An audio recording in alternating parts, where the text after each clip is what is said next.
ಆಹಾರ ತಯಾರು ಮಾಡ್ತೀವಲ್ಲ, ಅದು ಯಾವುದು? ಅಗ್ನಿಯ ಮುಖಾಂತರ. ಹಾಗೆ ಅಗ್ನಿ ಜಗತ್ತಿನ ಚರಾಚರಕ್ಕೆ, ಮನುಕುಲಕ್ಕೆ ಆದರ್ಶ, ಅವಶ್ಯಕ. ಅಗ್ನಿಯಿಂದ ಯಾವುದೂ ಇಲ್ಲ. ಧಾರ್ಮಿಕವನಾಗಿ ಅಗ್ನಿಗೆ ಭವಿಷ್ಯವನ್ನು ಕೊಡ್ತೀವಿ ಅಂತ ಹೇಳೋದು ಬಂದಾದರೆ ಅದನ್ನು ವಿರೋಧ ಮಾಡೋದು ಒಳ್ಳೆತನ ಅಲ್ಲ. ಯಾಕೆ ವಿರೋಧ ಹೇಳಿದ್ರೆ, ಅಗ್ನಿಯೇ ಆಧಾರ ನಮಗೆ. ಅನ್ನ ಮಾಡಲಿಕ್ಕೆ, ಚಹಾ ಕುಡಿಲಿಕ್ಕೆ, ಒಂದು ರೊಟ್ಟಿ ಮಾಡಿಕೊಳ್ಳಲಿಕ್ಕೆ ಏನು ತಿನ್ನೋಕೆ ಅಗ್ನಿ ಬೇಕು. ಅಗ್ನಿ ದೈವೋ ಭವ. ವೈಜ್ಞಾನಿಕೂ ಅಗ್ನಿ ನಮಗೆ ಬೇಕಾಗ್ತಾನೆ. ಆನಂತರ ಕಟ್ಟಿಗೆಗಳು, ಎಕ್ಕ, ಮಾವು, ಮುತ್ತುಗ ಇವೆಲ್ಲ ಬರ್ತವೆ. ಒಂದೊಂದು ಗಿಡದಲ್ಲಿ ಒಂದೊಂದು ಶಕ್ತಿ ಇರ್ತದೆ, ಒಂದೊಂದು ಫಲವನ್ನು ಕೊಡ್ತವೆ. ಕಾಡಿನಲ್ಲಿ ಋಷಿಗಳು ಆಶ್ರಮದಲ್ಲಿ ಯಜ್ಞವನ್ನು ಮಾಡ್ತಾಯಿದ್ರು, ಹೋಮವನ್ನು ಮಾಡ್ತಾಯಿದ್ರು. ಅಂದರೆ ಆ ಧೂಮದಿಂದ, ಆ ಹೊಗೆಯಿಂದ ಪರಿಸರ ಶುದ್ಧವಾಗ್ತಾ ಇತ್ತು. ಮತ್ತೊಂದು ಒಳ್ಳೆ ಮಳೆ ಬೆಳೆಗಳು ಬರ್ತಾಯಿತ್ತು. ಕ್ರೂರವಾದ ಪ್ರಾಣಿಗಳು, ಕಾಡಿನಾಗ ಯಾರು ಇರ್ತಾರೆ? ಕ್ರೂರವಾದ ಪ್ರಾಣಿಗಳಿರ್ತವೆ. ಆ ಪ್ರಾಣಿಗಳು ಸಹಿತ ಮನುಷ್ಯನನ್ನು ಹಿಂಸೆ ಮಾಡಲ್ಲ. ಈ ಯಜ್ಞ ಮಾಡೋದ್ರಿಂದ, ಹೋಮ ಮಾಡೋದ್ರಿಂದ, ಆ ಬಂದ ಧೂಮದಿಂದ ಮನಸ್ಸು ಪರಿವರ್ತನೆಯಾಗಿ ಶಾಂತ ಸ್ವಭಾವಕ್ಕೆ ಬರ್ತವೆ. ಆವಾಗ ಮನುಷ್ಯನೊಂದಿಗೆ ಅವು ಸ್ನೇಹಿಗಳಾಗ್ತವೆ. ಅನೇಕ ಕಥೆಗಳನ್ನು ಕೇಳಿದ್ದೀವಿ. ಸ್ವಾಮಿಗಳಿದ್ದರು, ಅಲ್ಲಿ ಹುಲಿ ಬರ್ತಾ ಇತ್ತು, ಸಿಂಹ ಬರ್ತಾ ಇತ್ತು, ಹುಲಿ ಮೇಲೆ ಸ್ವಾಮಿಗಳು ಹೋಗ್ತಾ ಇದ್ರು. ಅಂದರೆ ಯಜ್ಞ ಯಾಗಾದಿಗಳ ಫಲದಿಂದ ಬರುವಂಥ ಹೋಮಾದಿಗಳ ಧೂಮದಿಂದ ಅವು ಮನಃಶಾಂತಿ ಆಗ್ತಾ ಇತ್ತು, ಕ್ರೂರತ್ವವನ್ನು ಕಳ್ಕೊಳ್ತಾ ಇದ್ದು ಒಂದು ಚಿಂತನೆ ಇದೆ. ಆನಂತರ ರಾಜರು, ಮಹಾರಾಜಗಳು, ಇವತ್ತಿನ ರಾಜರಿಗೆ 10 ರೂಪಾಯಿ ಕೊಡೋ ಶಕ್ತಿ ಇಲ್ಲ ಸರ್ಕಾರದನ್ನು. ಆವತ್ತಿನ ರಾಜರುಗಳಿಗೆ ತಲೆಯನ್ನು ಕಡಿಸುವಷ್ಟ ಶಕ್ತಿ ಇತ್ತು. ಇದ್ದಲ್ಲೇ ಆದೇಶ ಕೊಡ್ತೆ ತಲೆ ಕಟ್ಟು ಮಾಡುತ್ತಿದ್ದ ಅವನು. ಅಂತಹ ಶಕ್ತಿ ಅವನಿಗಿತ್ತು, ಸಾರ್ವಭೌಮತ್ವವಿತ್ತು. ಅಂಥವ್ರು ಏನು ಮಾಡ್ತಾಯಿದ್ರು? ನಾರ್ಮುಡಿಯಲ್ಲಿ, ಬರಿಗಾಲಿನಲ್ಲಿ ಕಾಡಿಗೆ ಹೋಗಿ, ಆಶ್ರಮಕ್ಕೆ ಹೋಗಿ, ಋಷಿಗಳ ಮುನಿಗಳಿಗೆ ಶಿರವಾಗಿ ಆ ಅಗ್ನಿ ಹೋಮದಲ್ಲಿ ಪಾಲ್ಗೊಂಡು ಸುಭಿಕ್ಷೆಯನ್ನು ಬೇಡ್ತಾ ಇದ್ದರು, ನಾಡಿನ ಸುಖವನ್ನು ಬೇಡ್ತಾ ಇದ್ದರು, ಆಶೀರ್ವಾದ ತಗೊಂಡು ಬರ್ತಾಯಿದ್ರು. ಅಂದರೆ ಈ ಹೋಮಗಳು ಆಧ್ಯಾತ್ಮಿಕವಾಗಿ ಹೌದು, ನಾಡಿಗೆ ಮಳೆ ಬೆಳೆ ರೋಗಗಳನ್ನು ದೂರ ಮಾಡುವಂಥ, ಆಯುಷ್ಯವನ್ನು ಕೊಡುವಂಥ ಶಕ್ತಿ ಹೌದು. ಇಲ್ಲಿ ವಿಶೇಷವಾಗಿ ಆಜ್ಯ ಅಂತ ಬರ್ತದೆ. ಆಜ್ಯ ಅಂದರೆ ತುಪ್ಪ ಅಂತೇಳಿ.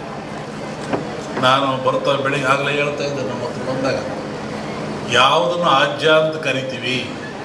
ಆಜ್ಯದ ಮಹತ್ವವೇನು? ಹಾಲು ಕರಿತೀರ ನೀವು, ಹಾಲನ್ನು ಕರಿತೀರ, ಅದರ ಆಯುಷ್ಯ ಎಷ್ಟು? ಹಾಲಿನ ಆಯುಷ್ಯ, ಹಾಲು ಕರೆದ ಹಾಲಿಗೆ ಆಯುಷ್ಯ ಎಷ್ಟು? 12 ಗಂಟೆ.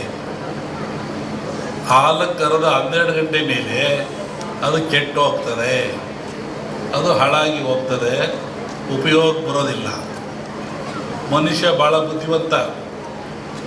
ಈ ಹಾಲನ್ನು ಕೆಡದಂಗೆ ಇಟ್ಕೊಂಡು ನಾನು ಉಪಯೋಗ ಮಾಡಬೇಕು ಅಂತಾನೆ. ಅವನೇನು ಮಾಡ್ತಾನೆ, ನೀವೇನು ಮಾಡ್ತೀರಿ? ಬೆಂಕಿ ಹಾಕ್ತೀರಾ, ಅಂದರೆ ಹಾಲನ್ನು ಕಾಸ್ತೀರಾ. ಹಾಲನ್ನು ಕಾಸ್ತೀರಾ, ಕೆಂಪು ಕಾದ ಮೇಲೆ ಆರಿಸಿ ಅದಕ್ಕೆ ಹೆಪ್ಪಾಕ್ತೀರಾ. ಹೇಳಿದ್ನಲ್ಲ, ಜಲಕಂಟಕ ಇದೆ, ಎಲ್ಲ ಡ್ಯಾಮ್ಗಳು ತುಂಬುತ್ತವೆ ಅಂತ ಹೇಳಿದ್ದೆ ನಾನು. ಇದೆಲ್ಲ ನಡೆದಲ್ಲಿ ಹೇಳಿದ 20 ದಿವಸ ಧಾರವಾಡದಲ್ಲಿ ಹೇಳಿದ್ದು ನಾನು. ಇದು ನಡೆದಿರೋದೆಲ್ಲ ಮುಂದೆಲ್ಲ ಅದೇ ಅನಿಷ್ಟ ಜಾಸ್ತಿ. ಆಮೇಲೆ ಕರ್ನಾಟಕ ಪೊಲಿಟಿಕ್ಸು. ಒಬ್ಬ ಸನ್ಯಾಸಿ ತಪಸ್ಸಿ ಕೂತಿದ್ದಂತೆ. ಒಬ್ಬ ಬೇಡ ಒಂದು ಜಿಂಕೆ ಉಡಿಸ್ಕೊಂಬಂದಂತೆ ಕೊಲ್ಲಕ್ಕೆ ಅಂತ. ಅವನು ಮುಂದೆ ಹೋಯ್ತಂಥದ್ದು ಜಿಂಕೆ. ಅವನು ಬೇಡ ಬಂದ, ಏನು ಸ್ವಾಮಿ ಇಲ್ಲಿ ಜಿಂಕೆ ಓತ ಅಂತ ಕೇಳ್ದ. ಇವನು ಹೇಳಿ ಕೇಳಿ ಸನ್ಯಾಸಿ ಅವನಂದ, ಈ ಓತು ಅಂತ ಹೇಳ್ಬಿಟ್ರೆ ಕೊಂದು ಬಿಡ್ತಾನೆ. ಆ ಕೊಂದು ಪಾಪ ನನಗೆ ಬಂದುಬಿಡುತ್ತೆ. ಇಲ್ಲ ಅಂತೇಳಿದ್ರೆ ಸುಳ್ಳು ಹೇಳಿದ ಪಾಪನೂ ಬರುತ್ತೆ ನನಗೆ. ಏನು ಮಾಡೋದು ಅಂತ ಯೋಚನೆ ಮಾಡಿದ್ದಂತ. ಆಮೇಲೆ ಮತ್ತೆ ಅವನ ಆಸೆ ಕೇಳಿ ಎಲ್ರಿಗೊಂದು ಹೇಳ್ರಿ ಇದ್ರಿ ಸ್ವಾಮಿಗಳು ಇಲ್ಲೇ ಓತಲ್ಲ. ಅದಕ್ಕೆ ಅವನು ಸನ್ಯಾಸಿ ಹೇಳಿದಂತೆ, ಯಾವುದು ನೋಡ್ತು ಅದಕ್ಕೆ ಮಾತಾಡೋಕ್ಕೆ ಬರಲ್ಲ, ಯಾವುದು ಮಾತಾಡ್ತು ಅದು ನೋಡಲಿಲ್ಲ, ಏನು ಮಾಡಪ್ಪ ನಾನು. ಕಣ್ಣು ನೋಡ್ತು, ನಿನಗೆ ಕಣ್ಣೇ ಹೇಳಬೇಕು ಓತು ಅಂತ, ಅದು ಮಾತಾಡಲ್ಲ. ಆದರೆ ನ್ಯಾಲಿಗೆ ಮಾತಾಡುತ್ತೆ, ಅದು ನೋಡಲಿಲ್ಲ, ನಾನೇನು ಮಾಡೋಣ ಅಂತ. ಹಂಗೆ ಈ ರಾಜಕಾರಣ ಹೇಳ್ಬೇಕಾದ್ರೆ ನಾವು ಹುಷಾರಾಗಿ ಹೇಳ್ಬೇಕು. ಇದರಲ್ಲಿ ಇನ್ನೂ ಒಂದು ಹೇಳಿದ್ದು ನಾನು 20 ಹಿಂದೆ ಮಹಾಭಾರತ ಒಂದು ಸನ್ನಿವೇಶ ತಗೊಂಡು ವೀರನಾಗಿರ್ತಕ್ಕಂಥ ಅಭಿಮನ್ಯುವನ್ನು ಕರ್ಣ ಎಲ್ಲ ಸೇರಿ ಆ ಬಿಲ್ಲಿನ ದಾನವನ್ನು ಕಟ್ಟು ಮಾಡಿ ಅವನು ಮೋಸದಲ್ಲಿ ಕೊಲ್ತಾರೆ ಅಂತ.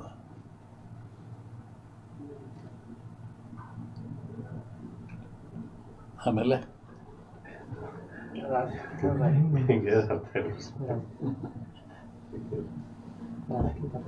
ಸಂಸತ್ನಲ್ಲಿ ಅದನ್ನ ಅಂದಾರಲ್ಲ, ರಾಹುಲ್ ಗಾಂಧಿ ಅದನ್ನ ಅಂದಾರಲ್ಲ ಸಂಸತ್ನಲ್ಲಿ. ರಾಷ್ಟ್ರ ರಾಜಕಾರಣದ ಬಗ್ಗೆ ಹೇಳೋದಾದ್ರೆ